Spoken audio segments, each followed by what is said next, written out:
রাজনীতির দৃষ্টিভঙ্গি কিন্তু বর্তমানে অনেক চেঞ্জ হয়েছে। 17 বছরের পর এই যে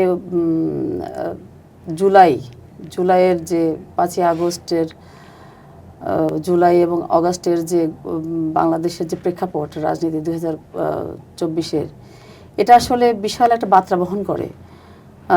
মানে নবীন এবং যুবকদের যেটা বলি যে তাদের ভিতরে যে একটা প্রতিবাদের যে স্পৃহা, প্রতিবাদের যে একটা ভাষা, এটা কিন্তু দীর্ঘদিন আমরা দেখি নাই। হঠাৎ করে স্ফুলিঙ্গের মতো আমরা সেটা কিন্তু সামনে আসতে দেখেছি।